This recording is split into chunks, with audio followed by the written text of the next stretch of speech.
October 11th, 1973. Pascagoula, Mississippi. Warm, humid, river low. Charles Hickson, 42, foreman at the shipyard, and Calvin Parker, 19, his young co-worker, were fishing off the old abandoned pier on the west bank of the Pascagoula River. Around 9 p.m., their lantern hissed. The water was black. Then the sound. A whirring, whizzing hum. 2, even to be insects.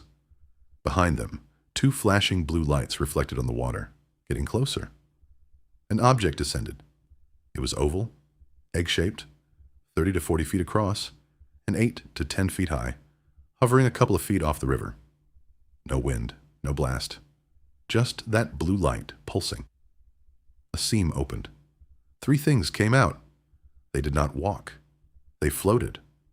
They were about 5 feet tall, gray and wrinkled like wet elephant skin. No necks, heads fused to their torsos. No real nose or mouth, just slits. Where eyes should have been were just dark growths or cones. Long arms with mitten hands that ended in crab-like pincers. Legs stiff and fused. They glided. Before the men could run, 2 grabbed Hickson and 1 grabbed Parker. Parker blacked out from sheer terror. He later said he tried to pray and could not make a sound. Hickson said his body went completely numb, paralyzed but awake as the pincers went under his arms. He was lifted, carried off the pier and into the craft. Inside, there was no shadow. White light came from everywhere. The air hummed louder. In the center of the room floated an eye, a large device shaped like a football, maybe 8 inches long. It moved on its own, snapping from place to place. It hovered inches from Hickson's face, then began to scan him up and down, slow and methodical. He felt cold and utterly exposed, as if he were being read. Somewhere close, he could hear Parker sobbing. It lasted maybe 20 minutes. Then it was over. The creatures lifted him again, carried him out, and set him back on the pier. The craft rose straight up with a soft whoosh and vanished.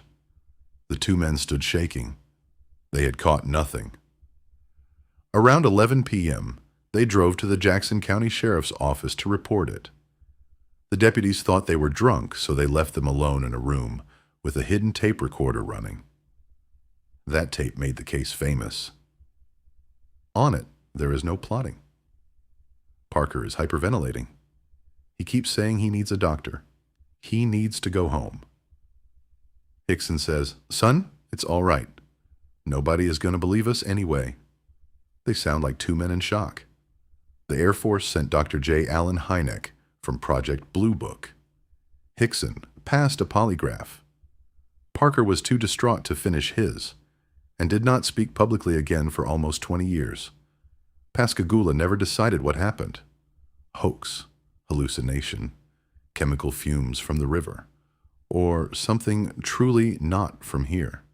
In 2019, the city put a small plaque on the spot. Parker said, until he died in 2023, that he never wanted fame or money. He just wanted to be left alone after being taken by 3 gray things that looked at him like a specimen, and then, for their own unknown reason, put him back.